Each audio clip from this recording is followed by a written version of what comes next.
Oke, kita mulai ya, Bapak semuanya. Assalamualaikum Ustaz. Waalaikumsalam warahmatullahi. Bismillahirrahmanirrahim. Assalamualaikum warahmatullahi wabarakatuh. Waalaikumsalam warahmatullahi wabarakatuh. Assalatu wassalamu ala asrofil anbiya wa mursalin wa ala alihi washabihi ajmain. Allahumma sholli ala sayyidina Muhammad wa ala ali sayyidina Muhammad amma ba'du. Alhamdulillah, segala puji dan syukur kita panjatkan kepada Allah SWT yang mana pada pagi hari ini kita masih dengan iman, Islam dan kesehatan ya, sehingga bisa berkumpul kembali di kajian via Zoom ini dan merangka thalabul ilmi. Salam bering salam kita panjatkan junjungan Nabi besar kita Nabi Allah Nabi Muhammad sallallahu alaihi wasallam. Allahumma sholli ala sayyidina Muhammad wa ala sayyidina Muhammad. Semoga kita nantinya akan mendapatkan syafaat beliau di yaumil akhirat nanti. Amin Allahumma amin. Yang saya hormati Tuan Guru kita Ustaz Sidik, alhamdulillah sudah hadir. Yang saya hormati bapak-bapak, ibu-ibu, para jemaah yang selalu istiqomah untuk mengaji setiap paginya ya. Baik, hari ini kita masih membahas masalah tentang hijrah Nabi ya, bersama para sahabat. Sebelum kita mulai kajian kita pada pagi hari ini, mari kita membacakan basmalah. Bismillahirrahmanirrahim. Kepada Al-Ustaz, waktunya kami persilakan. Baik, terima kasih Bang Pakar. Apa Ustaz? A'udzubillahi minasyaitonirrajim. Bismillahirrahmanirrahim. Assalamualaikum warahmatullahi wabarakatuh. Waalaikumsalam warahmatullahi wabarakatuh. Alhamdulillahilladzi arsala rasulahu bil huda wa dinil haq liyudhhirahu 'ala ad-dini kullih wa kafa billahi shahida. Asyhadu an la ilaha illallah wahdahu la syarika lah wa asyhadu anna Muhammadan abduhu wa rasuluhu alladzi la nabiyya ba'dah. Rabbi shrah li sadri wa yassir li amri wahlul 'uqdatam min lisani yafqahu qawli amma ba'du. Para ustaz sekalian yang dimuliakan Allah Subhanahu wa taala, senantiasa kita mengucap syukur kehadirat Allah Subhanahu wa taala. Pagi hari ini alhamdulillah Allah memberikan beragam nikmat yang kepada kita semua hingga kita dapat melanjutkan kajian kita. Salawat berangkai salam senantiasa tercurah kariban junjungan kita Rasulullah Muhammad sallallahu alaihi wasallam. Allahumma salli wa sallim wa barik alaih. Semoga dengan salawat yang senantiasa kita haturkan kelak beliau berkenan mengaku kita sebagai umatnya dan memberikan syafaatnya kepada kita semua. Amin ya rabbal alamin. Amin ya rabbal alamin. Bapak-bapak sekalian yang dirahmati Allah,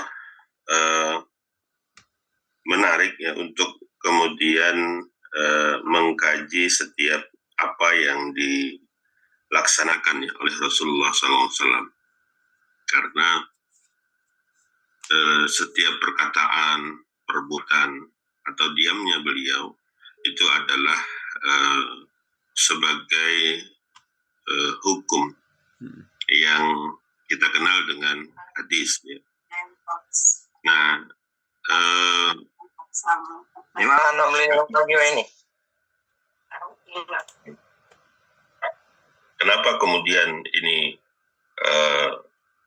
menarik ya untuk kemudian kita kaji, tidak lain adalah sebagai contoh kepada kita untuk menjalani kehidupan kita, termasuk dalam persoalan hijrah ini. Allah Subhanahu wa taala di dalam Al-Qur'an menyebutkan A'udzubillahi minasyaitonirrajim. Bismillahirrahmanirrahim. Laqad kana lakum fi Rasulillahi uswatun hasanah. Bahwa telah ada pada diri Rasulullah itu suri tauladan yang baik. Kemudian di dalam hadis beliau bersabda, barang siapa yang beramal tanpa ada tuntunannya dari kami, maka itu tertolak. Mengikuti beliau ini adalah perintah Allah Subhanahu wa taala. Sebuah amal akan tercatat sebagai amal soleh kalau seandainya memiliki dua syarat ya. Ketika dua syarat ini terpenuhi, maka setiap amal perbuatan yang kita lakukan akan terkategori sebagai amal soleh. Yang pertama, niatnya ikhlas karena Allah. dan yang kedua adalah caranya benar sesuai dengan tuntunan Allah Subhanahu wa taala dan Rasulnya. Nah, para ustadz sekalian yang dimuliakan Allah Subhanahu wa taala,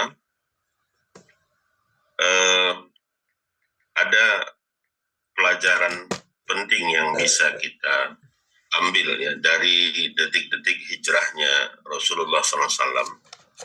Bagaimana kemudian beliau memberikan contoh kepada kita pentingnya ikhtiar yang maksimal ya dalam menjalani sebuah aktivitas dalam rangka mencapai sebuah tujuan, dan di saat yang sama keyakinan beliau akan pertolongan Allah Subhanahu wa taala.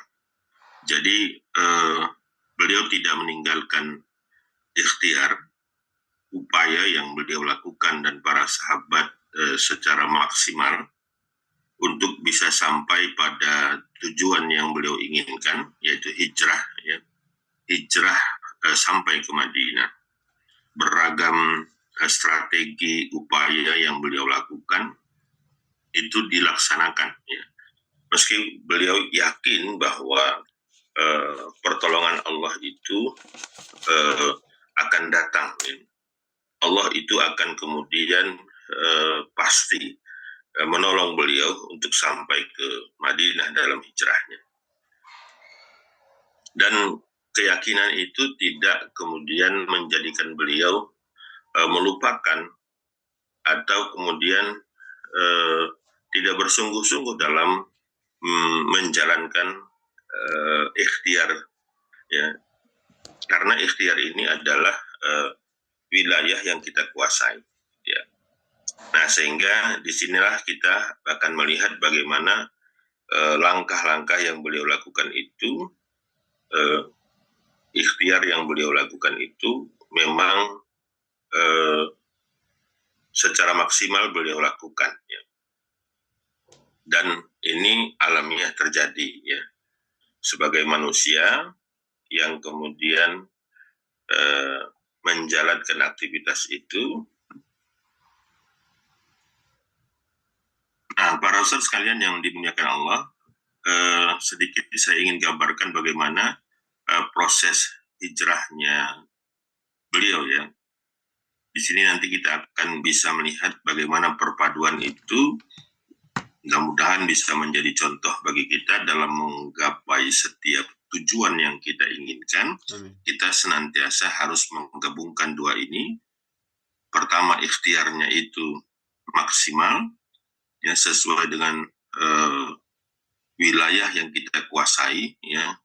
Setiap ilmu, setiap pengetahuan yang kemudian bisa kita gunakan untuk mencapai tujuan itu harus kita upayakan, dan di saat yang sama di dalam benak kita harus terpatri keyakinan bahwa Allah pasti akan memberikan pertolongannya kepada kita dalam mencapai tujuan itu. Amin. Nah, para ustadz sekalian yang dimuliakan Allah Subhanahu wa taala ya.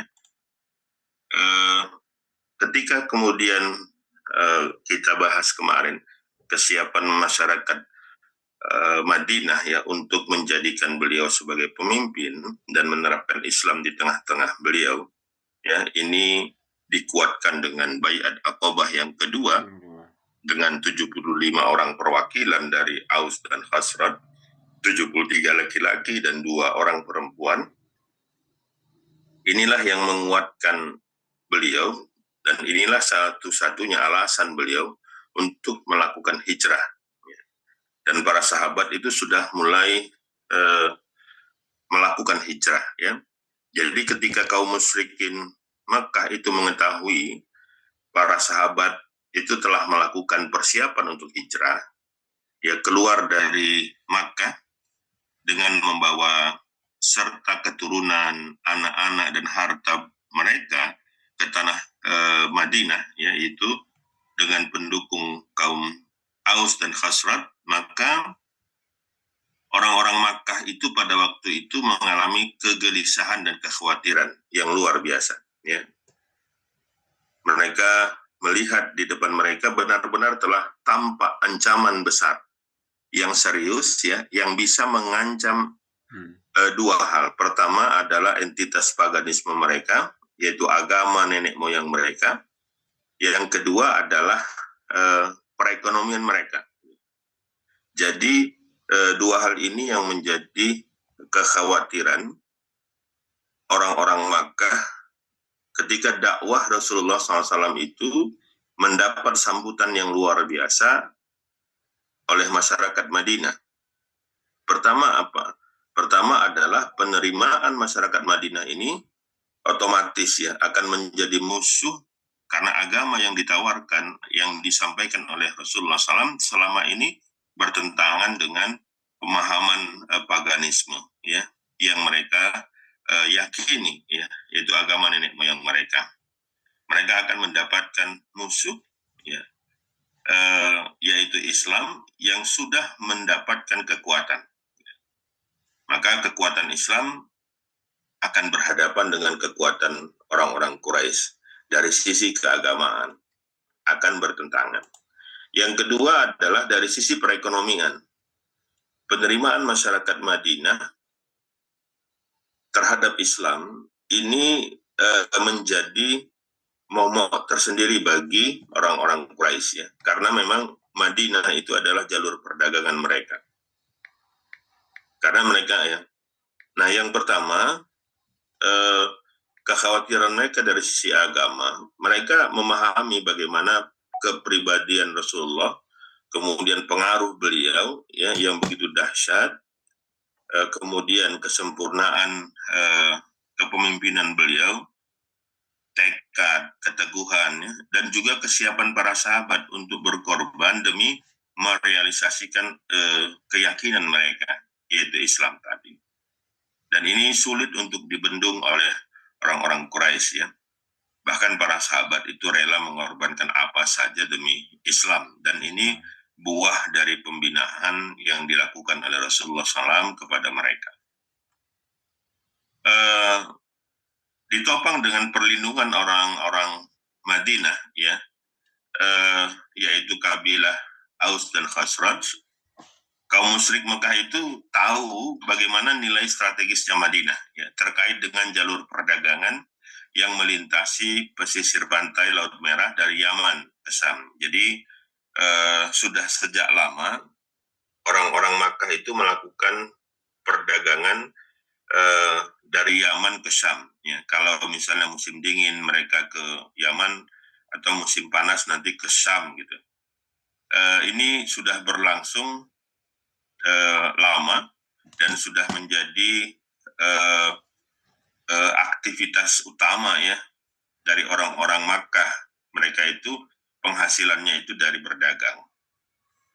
Nah, kalau kita lihat seberapa strategis Madinah untuk orang-orang Makkah dari sisi perdagangan, ya, ternyata cukup besar ya nilai perdagangan yang terjadi pada waktu itu. Jadi kira-kira jumlah nilai total perdagangan orang-orang Makkah per tahunnya itu 1/4 juta dinar atau setara dengan 597 miliar 125 juta. Artinya lebih dari angka 1,5 triliun. Jadi nilai total perdagangan mereka dalam 1 tahun itu kurang lebih 1,5 triliun. Jadi pada waktu itu sudah cukup besar ya. Nah, sehingga secara ekonomi Madinah itu menopang perekonomian orang-orang Makkah. Nah, ini juga menjadi kekhawatiran mereka ketika Islam itu diterima oleh masyarakat Madinah. Jadi menancapnya dakwah di Yastrib atau Madinah ya, setelah mendapatkan kekuasaan dari kaum Aus dan Khazraj, ini adalah ancaman besar ya, bagi orang-orang Makkah pada waktu itu. Ya. Otomatis ya orang-orang Madinah itu akan menjadi musuh mereka, dan ini tidak hanya mengancam eksistensi mereka dari segala tradisi keagamaan, ya mungkin orang-orang yang sudah menerima Islam itu dipastikan tidak lagi datang ya untuk menjalankan tawaf misalnya di Baitullah ya dengan dengan tradisi yang ada. Kemudian ini otomatis akan menjadi rival ya atau musuh karena memang selama ini mereka itu adalah orang-orang yang menghalangi dakwah Rasulullah SAW ya. Nah tidak hanya itu, tapi juga itu tadi. Yang kedua, kepentingan bisnis mereka yang luar biasa besarnya ini juga mengalami ancaman. Nah, menyadari ancaman yang serius ini, mereka pun mulai mencari cara yang paling tepat bagaimana menghalangi dakwah Rasul. Bagaimana supaya hijrahnya Rasul dan para sahabat ke Madinah ini bisa gagal. Nah, maka pada hari Kamis ya, 26 Safar 13 tahun kenabian ya, bertepatan dengan 12 September 622 Masehi, ini catatan ya. Maka kaum Quraisy mengadakan musyawarah di pagi hari, pertemuan yang penting ya di Darun Nadwah. Semua perwakilan kabilah Quraisy itu hadir ya, dalam pertemuan itu untuk mengkaji strategi apa kira-kira yang tepat untuk menghabisi Rasulullah SAW secepatnya.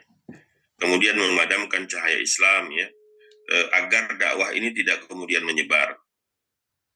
Nah, betapa krusialnya kepentingan pertemuan ini sampai kemudian malaikat Jibril memberitahukan kepada Rasulullah rencana jahat orang-orang Quraisy itu, dan kemudian sekaligus malaikat Jibril memerintahkan sudah diizinkan untuk melakukan hijrah ke Mekah. Kemudian Rasul datang ke Abu Bakar untuk mengabarkan berita bahwa saatnya hijrah itu sudah tiba ya, supaya kemudian bersiap-siap.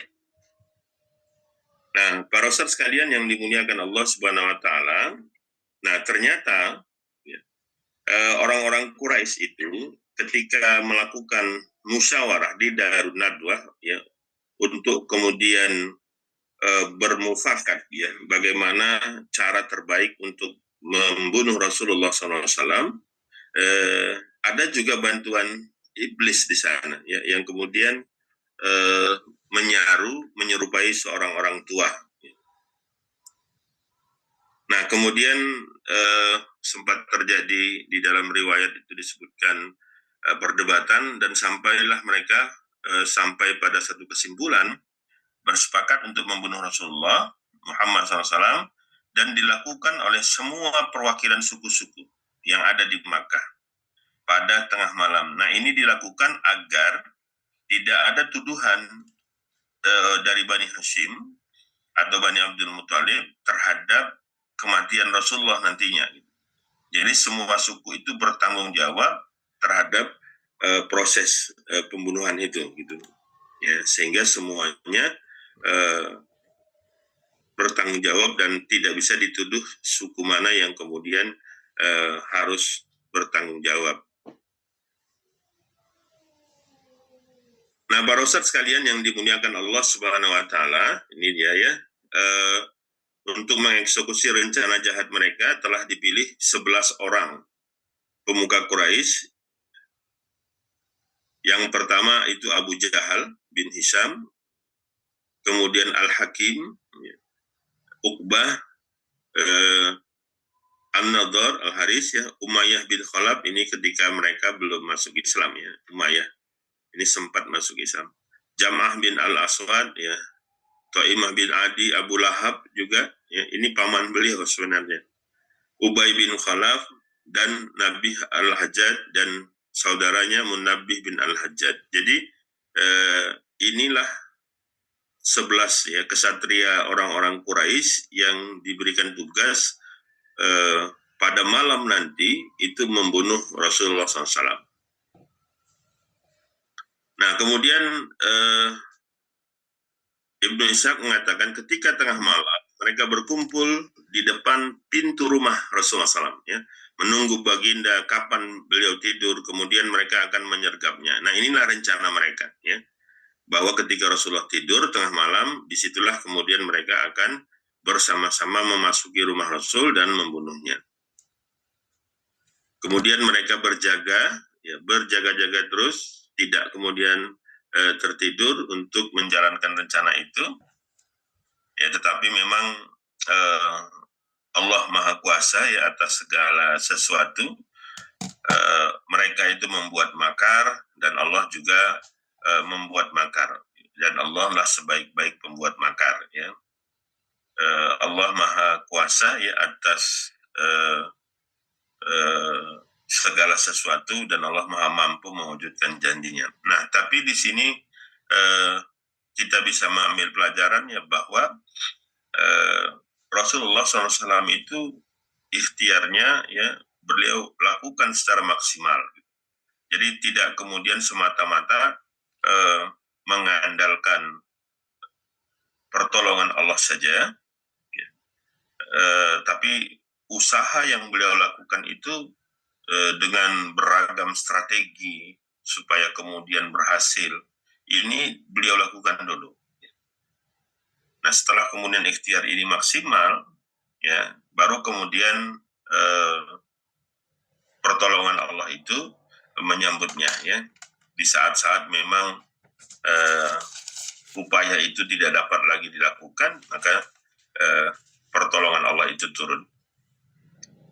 Nah, meski kaum kafir Quraisy benar-benar sempurna, ya, persiapannya dalam upaya mereka membunuh Rasulullah SAW, namun mereka akhirnya benar-benar gagal total, ya.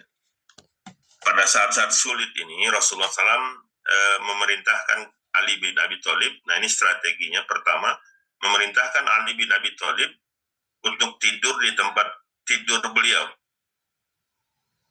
dan kemudian berselimut dengan selimut beliau, ya, dengan harapan nanti orang-orang kafir Quraisy menganggap beliau itu masih tidur, gitu. Nah, kemudian setelah memerintahkan Ali, beliau pun keluar, ya, meninggalkan rumah. Rasulullah itu berhasil menerobos brigade orang-orang Quraisy yang menjaganya dan mengambil pasir dan ditaburkan ke kepala mereka. Allah Subhanahu wa taala pun benar-benar mengambil penglihatan mereka. Jadi ketika Rasulullah itu keluar dari rumah, orang-orang kafir yang berjaga-jaga di depan rumah itu tidak melihat beliau. Nah, ini kan pertolongan Allah tadi. Tidak melihat. Kemudian beliau keluar sambil membaca وَجَعَلْنَا مِنْ بَيْنِ أَيْدِيهِمْ سَدًّا وَمِنْ خَلْفِهِمْ سَدًّا فَأَغْشَيْنَاهُمْ فَهُمْ لَا يُبْصِرُونَ. Dalam Quran surah Yasin ayat 9. Tidak seorang pun melihat, ya, di antara mereka melihat Rasulullah keluar, dan akhirnya mereka semua itu tertidur. Dan di malam itu beliau ke rumah Abu Bakar, kemudian langsung menuju ke arah Yaman. Nah, pilihan beliau ini ke Gua Sur ini adalah strategi, ya, strategi yang beliau ambil agar orang-orang Madinah, orang-orang Makkah itu tidak menemukan beliau. Asumsi orang-orang pada waktu itu pasti, ya, ketika kemudian beliau ingin ke Madinah akan mengambil jalan umum. Otomatis semua jalan yang menuju Madinah yang biasa dilalui itu akan dijaga oleh orang-orang Makkah. Nah, makanya beliau tidak mengambil jalan langsung menuju Madinah, tetapi berlawanan dengan arah Madinah ke arah Yaman. Beliau mengambil jalan itu, ya, untuk kemudian sampai di Gua Sur. Ya, di Gua Sur itu beliau kemudian bersama Abu Bakar berdiam kurang lebih selama 3 hari. Ya, selama 3 hari. Nah, untuk kemudian memahami atau situasi Madinah pada waktu itu, dan untuk keamanan persembunyian mereka di sana, beliau juga melakukan langkah-langkah ya. Yang pertama, Rasulullah SAW itu bersama para sahabat memerintahkan anaknya Abu Bakar, Abdullah bin Abu Bakar, untuk memata-matai ya, untuk menggali informasi bagaimana situasi dan perkembangan masyarakat Madinah. Jadi inilah yang dilakukan oleh Abdullah bin Abu Bakar ya. Kemudian informasi-informasi itu beliau sampaikan kepada Rasul dan para sahabat. Bagaimana perkembangan masyarakat Madinah dalam 3 hari itu Rasul dan Abu Bakar itu memahaminya, ya. Dan informasi itu selalu dapat. Nah, kemudian yang kedua adalah pasokan makanan itu diantar oleh Asma binti Abu Bakar. Asma bertugas untuk memberikan atau mengantarkan makanan ke Gua Sur. Kemudian yang ketiga, budak dari Abu Bakar itu kemudian mengembalakan kambing, ya, mengembalakan kambing sampai ke Gua Hira. Yang pertama, susu kambingnya itu diperah dan kemudian diberikan kepada Rasul dan para adan Abu Bakar di Gua Sur. Kemudian sekawanan domba atau kambing yang kemudian dibawa itu bertujuan untuk menghapus jejak-jejak Rasulullah dan Abu Bakar, ya, sehingga tidak ada orang-orang Makkah yang mengira bahwa Rasulullah SAW dan Abu Bakar itu ada di Gua Sur. Nah, para ustadz sekalian yang dimuliakan Allah Subhanahu wa taala, jadi ketika kemudian sampai di Gua Sur, ya, Abu Bakar kemudian meminta Rasulullah untuk tidak masuk, kemudian beliau cek situasi dan kondisi gua, beliau tutup semua kemudian lubang-lubang yang ada, ya. Dalam riwayat itu ada 2 lubang yang tidak bisa ditutup karena habis, ya, jubahnya itu untuk menutup. Dan kemudian mengamankan situasi, kemudian baru Abu Bakar meminta Rasulullah untuk masuk, ya. Dan ternyata memang benar ada kalajengking di dalam lubang itu, dan beliau Abu Bakar tersengat, tapi begitulah bagaimana ta'azimnya para sahabat itu, ya, kepada Rasulullah. Beliau sangat khawatir, ya, tidak ingin membangunkan Rasulullah SAW. Dan yang membangunkan Rasul itu adalah air mata Abu Bakar yang kemudian jatuh menahan sakit sampai ke pipi Rasulullah, dan kemudian Rasulullah terbangun, ya, dan mengobati luka bekas sengatan kalajengking tersebut. Nah, jadi Rasul dan Abu Bakar, yes, berada di dalam Gua Sur itu selama 3 hari, mulai malam Jumat, malam Sabtu, malam Ahad, ya, dan juga ditemani oleh Abdullah bin Abu Bakar, ya, yang kemudian membawa informasi kepada mereka terkait dengan situasi dan kondisi Makkah pada waktu itu.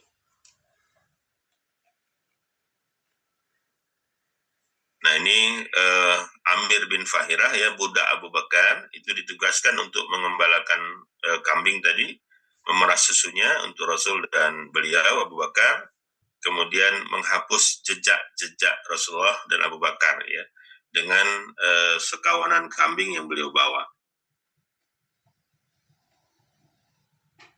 Nah, ini. Nah, para ustadz sekalian yang dimuliakan Allah Subhanahu wa taala, akhirnya ketika mereka itu putus asa untuk mencari Rasul dan Abu Bakar, akhirnya informasi atau cara yang beliau pakai adalah dengan menyiksa Ali bin Abi Thalib, ya, yang menggantikan Rasul di tempat tidurnya. Ali kemudian diseret ke Ka'bah, menahannya, ya, untuk beberapa saat. Kemudian mereka mengorek informasi, namun memang tidak didapatkannya. Dan akhirnya apa? Akhirnya ketika Ali juga tidak memberikan informasi di mana keberadaan Rasul dan Abu Bakar, mereka kemudian memberikan sayembara, ya, orang-orang Quraisy pada waktu itu memberikan sayembara siapa saja yang bisa mendapatkan Rasul dan Abu Bakar, baik itu dalam kondisi hidup atau mati, akan diberikan 100 ekor unta. Nah, kemudian semua jalan-jalan masuk dan jalan keluar dari Makkah itu di semua arah dijaga dengan super ketat, ya, dengan menggunakan pasukan yang bersenjata. Nah, itulah kondisi Makkah pada waktu itu. Dan memang ternyata, ya, pasukan-pasukan yang disebar itu sampai juga di Gua Sur, ya, sampai juga di Gua Sur. Bahkan disebutkan kalau seandainya mereka itu menoleh ke bawah, mereka akan mendapatkan Rasul dan Abu Bakar di dalam. Ya. Tapi kemudian Allah Subhanahu Wa Taala kembali menurunkan pertolongannya, ya, dengan menurunkan pertama laba-laba yang membuat sarang di pintu gua, sehingga orang-orang Quraisy yang sampai ke situ beranggapan tidak mungkin ada orang di dalam, karena kalau seandainya ada orang di dalam, pasti saat jaring laba-laba itu akan rusak. Nah, sementara yang mereka lihat, jaring laba-laba itu utuh. Juga ada merpati, burung merpati yang kemudian bersarang di sana. Ya. Nah, ini adalah pertolongan Allah tadi. Ya. Tapi sekali lagi kita lihat bagaimana upaya yang beliau lakukan sebagai ikhtiar, ya, semampu beliau sebagai seorang manusia itu sudah terlebih dahulu kemudian beliau lakukan. Ya. Nah, ini, ya, karena mulut gua tersebut tertutupi sarang laba-laba dan burung merpati. Nah, semua itu merupakan skenario Allah yang luar biasa, ya. Itulah cara Allah kemudian meloloskan hambanya hingga mereka sampai di Madinah dengan selamat. Nah, tetapi yang perlu kita catat, ya, di balik pertolongan Allah tadi harus dicatat ada ikhtiar yang dilakukan oleh Rasul dan Abu Bakar secara sempurna. Nah, ini gambaran, ya, peta perjalanan beliau. Dari mulai Makkah, beliau tidak langsung menuju jalan ini yang merah, jalan-jalan umum yang biasa dilalui, ya, tapi beliau kemudian mengambil jalan menjauh dari Madinah dan kemudian sampai di Gua Sur. Ini bermalam selama 3 hari, lihat situasi dan kondisi pada waktu itu, apakah sudah memungkinkan untuk melanjutkan perjalanan. Dan setelah 3 hari, beliau kemudian baru melanjutkan perjalanan menuju kota Madinah. Tapi perjalanannya tidak menggunakan jalur umum, ya, karena memang pasti akan tertangkap kalau kemudian menggunakan jalan umum. Nah, ya, dan jalan ini mungkin, ya, berbukit-bukit, ya, harus kemudian naik gunung, turun gunung, itulah kemudian peristiwa hijrahnya. Ya, mungkin itu yang bisa saya sampaikan sebagai sebuah gambaran, ya, bagaimana kemudian beliau dan Abu Bakar Siddiq, ya, menjalankan aktivitas hijrah, dan ini bisa menjadi iktibar lah, ya, pelajaran bagi kita bagaimana dalam menggapai sebuah tujuan itu ikhtiar tidak boleh kita lupakan. Di saat yang sama kita juga harus memiliki keyakinan bahwa Allah Subhanahu Wa Taala pasti akan menolong kita dalam upaya mencapai tujuan tadi. Baik, demikian saya kembalikan ke Bang Pakar. Ya, Assalamualaikum warahmatullahi wabarakatuh. Waalaikumsalam warahmatullahi wabarakatuh. Baik, ya, Bapak-Bapak, banyak waktu kita lebih kurang ada 20 menit, ya. Jadi kita buka diskusi tanya jawab tentang detik-detik hijrahnya Rasulullah SAW, ya. Ya, kami persilakan yang mau bertanya.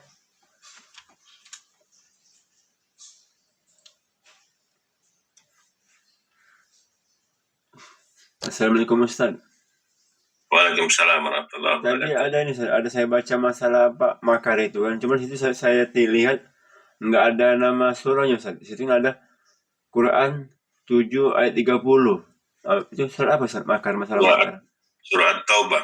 Taubah. Taubah Ustaz, ya. Taubah. Oke. Memang kalau nggak kuat mental kayak apa si Ali itu kan nyawa itu kan. Orang apa pagi apa Nabi berangkat dia disuruh tidur ya saya. Pakai selimut Ya, pula. Ah. Kalau kita memang apa nggak kuat iman, enak kan ya kayak Rasul. Kau pergi awak disuruh sini mati awak nih, nah, gitu bahasa kan. Cuman saking dia imannya udah kuat sama Nabi sudah yakin betul, udah dia ikhlas. Luar biasa memang apa Ali ya. ya. Dan apa namanya kalau kita lihat kan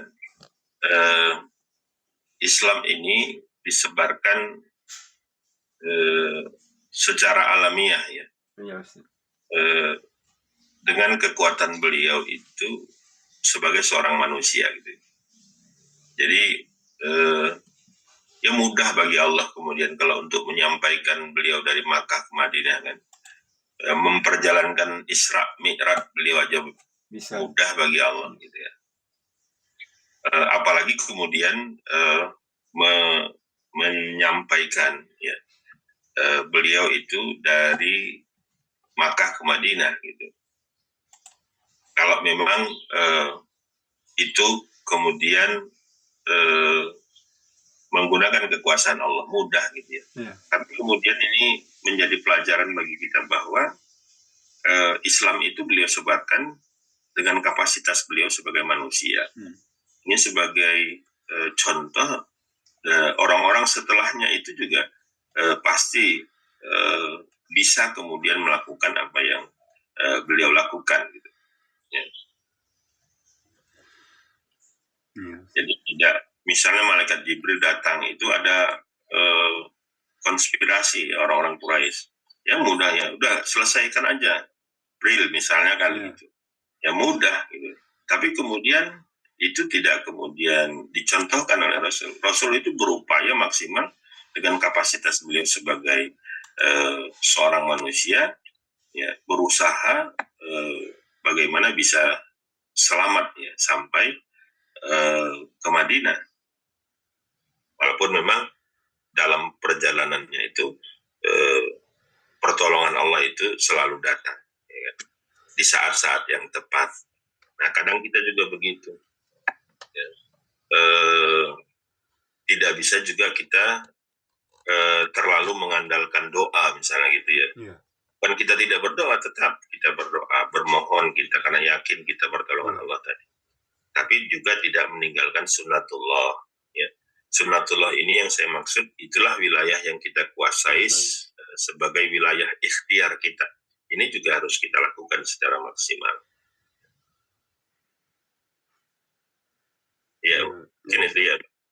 Silakan, mana tahu ada yang perlu kita diskusikan. Silakan. Silakan Bapak-bapak yang lainnya.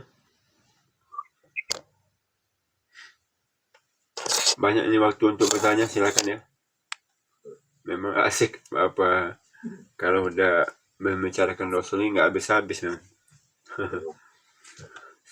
Ya Ustaz, Assalamualaikum Ustaz. Waalaikumsalam.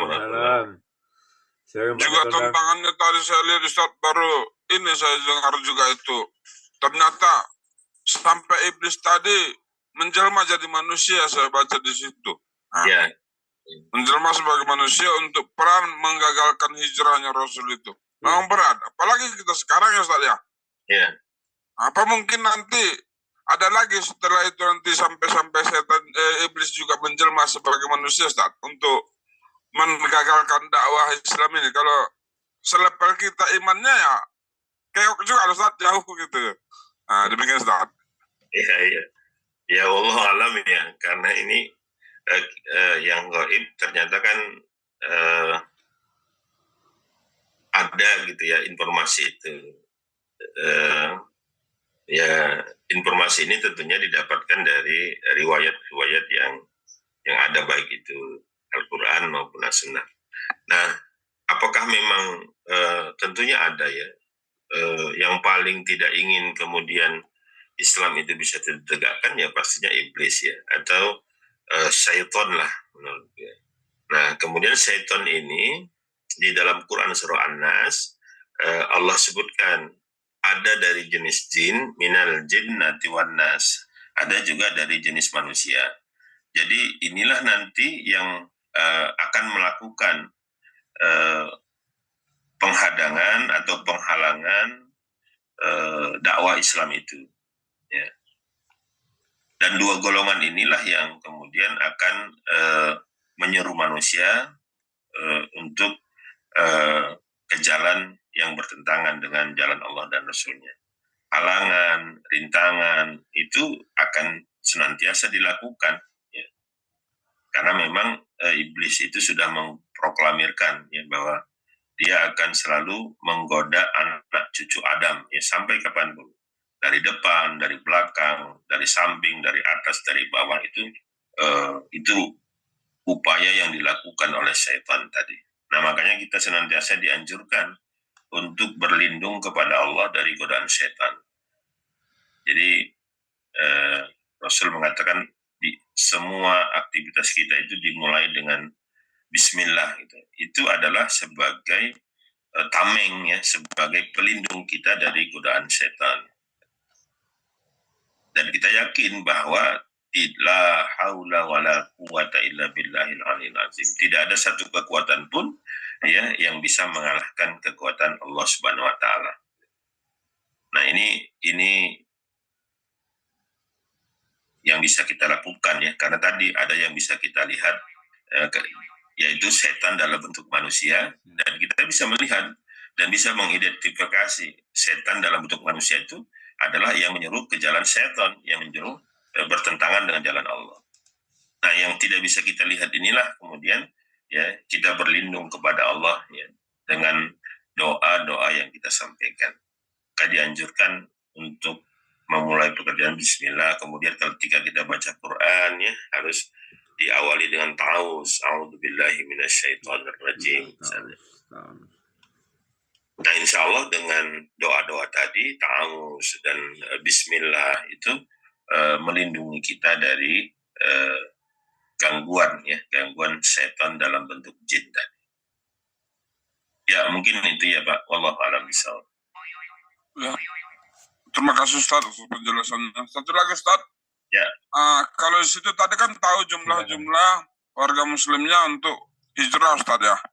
Nah, yang saya sering itu Ustaz, sewaktu sebelum Rasul hijrah, di waktu Rasul itu diboikot selama 3 tahun, itu kira-kira berapa jumlahnya Ustaz? Saya selalu bertanya tentang itu Ustaz. Ya, waktu itu kurang lebih 40, Pak. 40 orang. Jadi waktu diboikot Ustaz? Ya, tidak kemudian jauh berbeda sebelum hijrah tadi, ya. Jadi kalau kita lihat, memang Allah itu buat skenario, ya, yang bisa kita ambil sebagai sebuah hikmah perjalanan dakwah itu, bahwa sebelum kemudian turun perintah untuk melaksanakan suatu kewajiban yang lebih besar, nah biasanya Allah turunkan dulu ujian bagi para sahabat itu. Hanya orang-orang yang lolos dari ujian itulah yang kemudian mampu menjalankan perintah berikutnya. Ya. Coba kita lihat, misalnya ujian pertama ketika peristiwa Isra dan Mi'raj. Ya. Informasi Isra Mi'raj itu adalah informasi yang di luar nalar, ya, di luar logika kita sebagai manusia. Bagaimana mungkin perjalanan itu dilakukan dalam satu malam dari Masjidil Haram ke Masjidil Aqsa, kemudian naik ke Sidratul Muntaha, kemudian pulang ke Makkah lagi dalam waktu satu malam. Itu nggak masuk logika berpikir, gitu. Makanya banyak orang-orang yang kemudian mendengar informasi itu, yang imannya setengah-setengah, itu mundur, gitu. Ya, itu mundur. Kenapa? Ya, tidak sesuai dengan akal mereka. Bagaimana perjalanan yang waktu itu dilakukan selama 1 bulan berangkat, 1 bulan pulang, gitu, ya. Jadi Masjidil Haram jelas, atau Mekah Palestina itu 1 bulan perjalanan. Kemudian pulang balik 2 bulan. Sementara Rasul kabarkan dia melakukannya 1 malam. Nah, ini ujian bagi para sahabat. Ya, ujian. Nah, setelah kemudian ini tersaring ya, yang kemudian imannya setengah-setengah mundur atau kembali kepada agama nenek moyang mereka, maka para sahabat yang memang sudah yakin keberadaan Rasulullah Muhammad SAW sebagai Nabi dan Rasul, ini makin kuat gitu. Nah, ini yang dilakukan oleh Abu Bakar. Apa kata Abu Bakar ketika kemudian orang-orang Quraisy itu mengabarkannya kepada beliau? Itu lihat temanmu mengatakan melakukan perjalanan dari Makkah ke Palestina, Masjidil Haram, Masjidil Aqsa, itu cuma 1 malam gitu. Apa jawaban Abu Bakar? Kenapa kalian heran? Sedangkan beliau mengaku sebagai Nabi dan Rasul, aku percaya, apalagi perkara ini gitu, kata Abu Bakar. Jadi keyakinan Abu Bakar kepada Rasul sebagai Nabi dan Rasul itu sebenarnya lebih besar lagi ketidakmasuk akalannya daripada peristiwa Isra Mi'raj. Maka beliau mengatakan, kalau Muhammad yang mengatakan aku percaya. Nah, inilah gelar as-siddiq tadi ya. Nah, baru setelah peristiwa ini ya, para sahabat itu akan melakukan hijrah gitu. Nah, hijrah itu sendiri juga ujian gitu. Ujian. Jadi orang-orang yang kemudian mau hijrah itu kan dihalang-halangi. Ada yang kemudian harus melepaskan semua hartanya, tidak boleh ada yang dibawa kalau memang mau berangkat aman gitu ya. Jadi orang-orang Quraisy menetapkan begitu, dihalangi, tidak boleh bawa harta gitu. Ya, ada juga yang tidak boleh bawa keluarga dan lain sebagainya. Ini kan ujian. Nah, ternyata ketika ujian ini Allah kasih ya, di depan itu sudah ada kemudian perintah yang harus dilaksanakan, dan yang mampu melaksanakannya itu adalah orang-orang yang lolos dalam ujian itu gitu. Nah, makanya di dalam riwayat itu kan disebutkan bahwa orang yang paling berat ujiannya itu adalah para nabi dan rasul gitu ya. Kemudian di bawahnya makin kuat keimanan seseorang, biasanya ujiannya itu makin kuat gitu. Ujiannya itu makin berat. Yang paling berat itu memang ujiannya para nabi dan rasul. Nah, jadi kalau misalnya kita diuji dengan kondisi-kondisi yang berat, ya husnuzon kita berarti Allah itu mau menaikkan kepribadian kita ya untuk ke level selanjutnya. Ya mungkin itu ya, wallahu a'lam bishawab. Ya Ustaz, terima kasih juga. Mudah-mudahan kita dalam menuntut ilmu ini ada ujian-ujiannya nanti juga Ustaz ke depan ya, agar kita diuji seperti yang kata Allah itu, jangan kamu kira kamu masuk surga sebelum aku uji ya. Ini pun jangan kamu kira kamu orang sebagai orang belajar sebelum uji, katanya. Amin ya Rabbal Alamin. Makasih Ustaz. Ya. Tapi ini Pak, taman sikit Pak Ustaz, Pak Matondang, saya juga pernah dengar masalah Isra Mi'raj ini, saking keimanan Abu Bakar tuh saya yakin 100% dia. Kan ada saya pernah dengar Ustaz, kata Abu Bakar ngomong sama Abu Lahab, wahai Abu Lahab, kalau di depanku ini ada tembok warna putih, tapi Nabi Muhammad bilang ini warna hitam, aku lebih percaya bahwa Nabi Muhammad itu benar tembok ini warna hitam. Itulah saking misalnya iman tuh kuat ya, si Abu Bakar ya, sampai dia percaya bahwa tembok itu warna hitam, padahal dia tengok warna putih ya. Itulah saking imannya itu betul-betul percaya kepada Nabi. Jadi dia nggak bisa ditipu sama Abu Lahab yang masalah Isra Mi'raj misalnya. Kalau kita belum apa-apa, cuma kita berupaya untuk menjadi yang lebih baik Ustaz ya, terus belajar kita. Mungkin ada lagi satu pertanyaan lagi lah sebelum kita tutup ya. Silakan Pak Junedi, semualah, Pak Rahman, Bang Reja, Pak Jarod, Pak Yanto, silakan. Pak Sapi Muran. Memang kalau membahas sirah Nabi ini banyak kali saja ilmu yang didapat. Cuman itu tadi memang harus kita tekun membaca sirah ini. Ya, assalamualaikum, Abu Bakar. Waalaikumsalam. Ya, silakan Pak Junedi. Ya, memang luar biasa sekali pelajaran yang kita terima ini. Jadi kan kondisi ini kan berulang terus sampai keadaan sekarang juga akan terjadi hal-hal ini kan. Iya. Misalnya sekarang itu paganisme itu adalah penyebab mereka takutnya Islam itu bisa berkembang. Yeah. Dari sisi perekonomian juga, karena kepentingan perekonomian dan bisnis, ini yang menyebabkan tantangan terhadap umat Islam itu menegakkan itu akan berat juga. Mungkin kita bandingkan mungkin kondisi pada saat Rasulullah dengan kondisi sekarang, itu walau-walam apakah perbandingannya apakah lebih sulit sekarang atau bagaimana kita juga belum paham. Apalagi sekarang dengan ditopang dengan kemajuan-kemajuan ilmu dunia ini yang makin canggih, yang bikin orang lebih senang menerima pemahaman untuk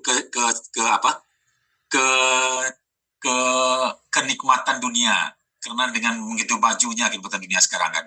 Nah, ini kan berulang terus kejadiannya nih. Ini kan kejadian kita juga memerangi paganisme dan perekonomian ini. Ya gitu, mungkin ini perjuangan yang berat juga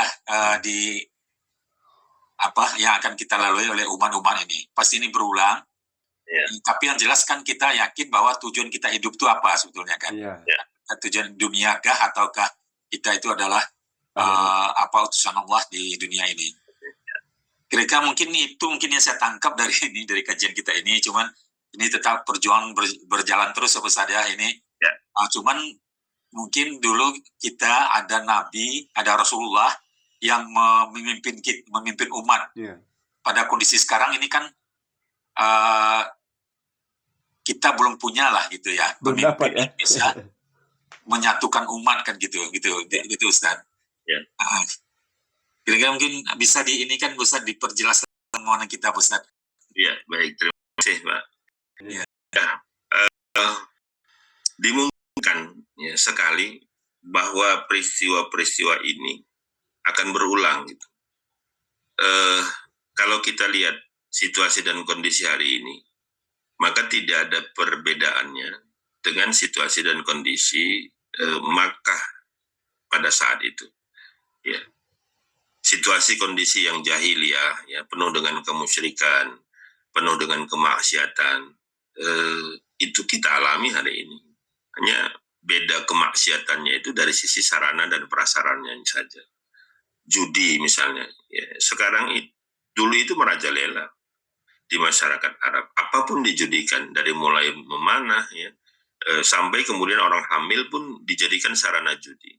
Nah, kalau sekarang juga seperti itu tidak hanya tatap muka judi itu offline, juga sekarang online, kan? Tidak tatap muka bisa orang berjudi, Bahkan informasi terakhir akhirnya koneksi hubungan internet dengan Vietnam dan Thailand itu kemudian diputus Itu alhamdulillah, mudah-mudahan ini benar informasinya. Amin. Sehingga menyelamatkan rakyat ini dari judi online. Mr. T. Ya kan? Mr. T. Kemudian kemaksiatan lain juga sama Pembunuhan misalnya terhadap anak-anak mereka yang perempuan dulu ketika masa jahiliyah. Sekarang juga terjadi. Kasus aborsi itu besar per tahunnya kurang lebih tercatat itu lebih dari 3,5 juta kasus. Kemudian penyembahan berhala itu juga terjadi. Banyaknya aliran-aliran sesat sekarang ini kan juga terjadi di tengah-tengah kita gitu. Nah, jadi karena memang kondisinya sama dengan kondisi Makkah saat beliau itu diutus Allah menjadi Nabi dan Rasul, maka untuk perbaiki kondisi sekarang sangat relevan kita menggunakan cara-cara yang dicontohkan oleh Rasul, dan cara-cara ini pasti berhasil karena sudah ada buktinya, sudah ada contohnya. Rasul dan para sahabat itu berhasil gitu. Nah, dimungkinkan juga ketika Rasul dan para sahabat menghadapi tantangan, ancaman, rintangan terhadap dakwah beliau, dan kemudian mereka itu berhasil melaluinya. Ketika kita juga mengalami tantangan, hambatan, dan rintangan itu, dan kemudian kita berhasil, insya Allah keberhasilan melewati tantangan, hambatan, dan rintangan itu nanti yang akan membuahkan keberhasilan. Nah, jadi sebenarnya dari sirah ini bisa kita ambil pelajaran. Situasi dan kondisi Makkah pada waktu itu sama dengan situasi dan kondisi hari ini. Maka langkah-langkah apa yang dilakukan oleh Rasul dan para sahabat? Nah, langkah-langkah inilah yang memang harus kita lakukan. Ya, ini kan ujian bagi kita. Nah, pertama kali ya mungkin tidak semua orang mau mengambil langkah ini. Gitu. Ada juga orang-orang yang mau mengambil langkah aman gitu ya. Karena dakwah yang dilakukan oleh Rasulullah ini kan dakwah kepada penguasa ya. Artinya Rasul itu ingin mengubah masyarakat secara keseluruhan. Kalau ingin mengubah masyarakat, maka tidak bisa tidak harus mengubah aturan. Ya. Kalau mau mengubah aturan, maka dakwah itu harus dilakukan kepada penguasa. Gitu. Ya. Karena penguasa yang punya kewenangan untuk merubah aturan, maka penguasa lah yang harus didakwahi, gitu. Supaya mereka mau mengubah aturan yang mereka tetapkan itu sesuai dengan perintah Allah dan Rasul kan. Nah, dakwah kepada penguasa ini dakwah yang berat. Kemudian apa? Dakwah yang memiliki resiko lebih besar. Kemudian dakwahnya panjang, gitu. Bukan dakwah yang dalam waktu yang singkat, tidak. Ya, tapi dakwahnya ini membutuhkan waktu yang panjang. Nah, sehingga kalau misalnya kondisinya sudah berat, punya resiko, kemudian harus dijalani dalam waktu yang lama, gitu. Ya, otomatis alamiahnya tidak semua orang mau mengambil jalan ini. Nah, bagi orang yang lolos, yang kemudian mau mengambil jalan ini, apakah kemudian tidak lagi ada tantangan ke depan? Ada. Dan yang diuji ke depannya siapa? Yang lolos ujian ini. Gitu. Sampai nanti dapatlah orang-orang yang memang kualitasnya itu ya, kalaupun tidak bilang sama, tapi mendekati Rasul dan para sahabat kualitasnya. Mereka inilah yang kemudian pemeran utama, kita katakan kalau dalam sebuah film itu mereka inilah pemeran utama tegaknya kembali peradaban Islam yang kedua itu. Dan ini bisa jadi siapa saja gitu. Dan kita memang berharap kita bagian dari orang-orang yang mengubah sejarah dunia itu gitu. Walaupun memang ya sekecil apapun yang kita lakukan ya, karena memang kita manusia yang lemah tadi, ya insya Allah akan balas dengan kebaikan. Jadi selama kita masih bernapas, ujian itu pasti terus datang. Dan jangan kecewa kalau diuji gitu. Harusnya memang kita bersemangat kalau diuji gitu. Berarti kan Allah mau menaikkan grade-nya, tingkat keimanan kita insya Allah. Tapi tidak juga cari masalah gitu. Iya. Yes. Iya, itu Allah a'lam bishawab. Oke, alhamdulillah. Iya, ini Ustaz, sampai sekarang kok jadi rasanya seperti galau juga kita jadi kondisi-kondisi. Ya, betul. Ya, nggak tahu nih apakah kegalauan kita ini karena melihat kondisi sekarang kok jadi apa ya, ciut-ciut atau hati itu jadi gimana, apakah bisa nggak terwujud ini, kan kadang-kadang gitu Ustaz ya. Ya, betul. Kegalauannya nggak tahu nih, apa mungkin umat juga pada galau juga ya. Iya. Kalau kita gembira apa? Kalau galau sekarang. Kenapa? Berarti kita punya sense ya, rasa perhatian terhadap ini, dan ini bukti keimanan kita juga gitu. Bahwa kita khawatir orang yang nyaman-nyaman saja dalam kondisi seperti ini gitu. Ya, tidak merasa khawatir, tidak merasa galau, tidak merasa gundah ya ketika melihat kemaksiatan. Ini kan menggambarkan matinya hati dari ya. Kita tidak tergerak kemudian untuk ya paling tidak gundah. Ini sudah suatu langkah awal yang baik gitu. Dan ini yang dialami oleh Rasulullah dulu ketika melihat masyarakat Makkah itu ya memang gitu, gundahnya gitu. Galaunya beliau kegalau. Akhirnya kan beliau menyepi, menyendiri, menenangkan diri di Gua Hira ya. Sambil mencari solusi apa gitu. Jadi memang galaunya jangan berkepanjangan juga gitu. Tapi kita harus kemudian bagaimana kemudian situasi dan kondisi yang membuat kita galau ini bisa kita atasi ya, bisa kita ubah. Walaupun mungkin tidak seperti membalik telapak tangan. Tetap berusaha Ustaz ya. Ya, tetap berusaha. Berusaha, berdoa, terus kita terus kita berdakwah sampai aja menyebut kita. Waduh, luar biasa nih. Ya begitu Pak Junaidi ya. Iya, Karena Ustaz, waktu jualah yang memisahkan kita. Insya Allah kita sambung lagi di hari Kamis depan ya. Sama. Silakan Pak Ustadz, ditutup Pak Ustadz. Baik, para Ustadz sekalian yang dimuliakan Allah, mari kita berdoa sejenak ya. Alhamdulillah, mudah-mudahan majelis ilmu ini dengan kemuliaannya menjadi wasilah ya, bagi kita. Allah mengabulkan doa dan permohonan kita. Cuma ala ajinnya Al-Fatihah.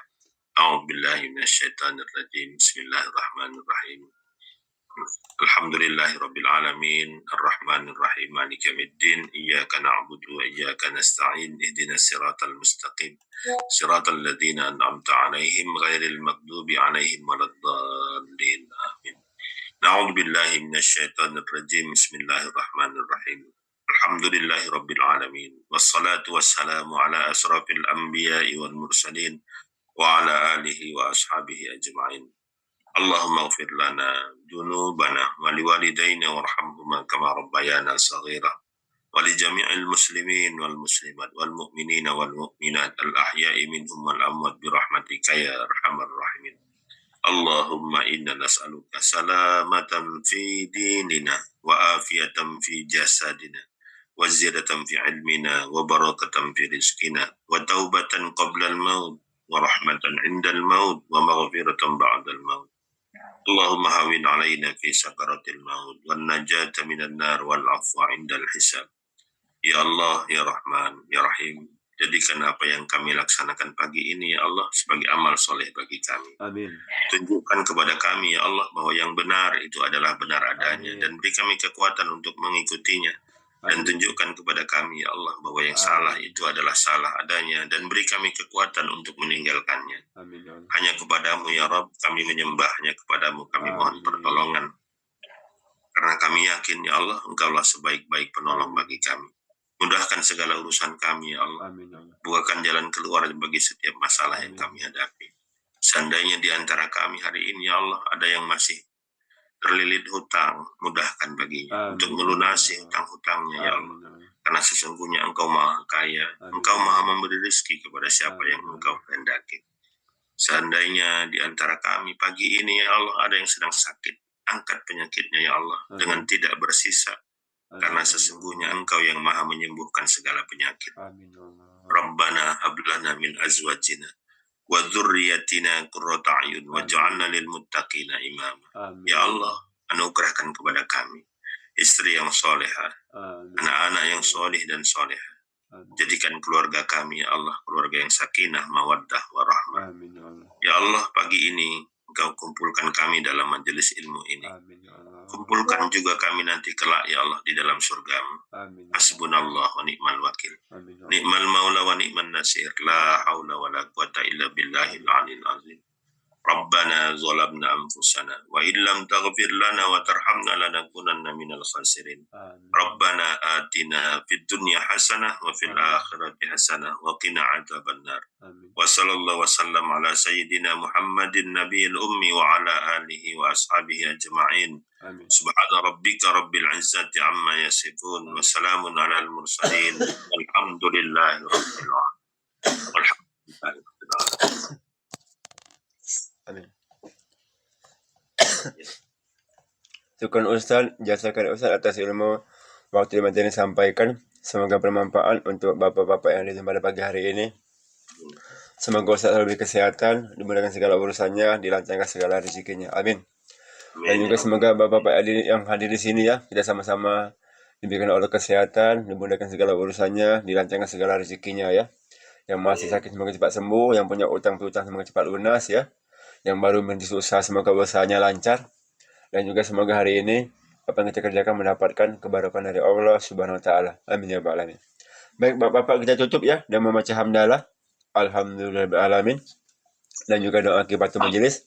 Subhanallahumma wa bihamdika asyhadu an la ilaha illa anta astaghfiruka wa atubu ilaik. Wabillahi taufiq wa hidayah. Wassalamualaikum warahmatullahi wabarakatuh. Waalaikumsalam. Syukran ya Ustaz. Ya Ustaz, syukran Ustaz.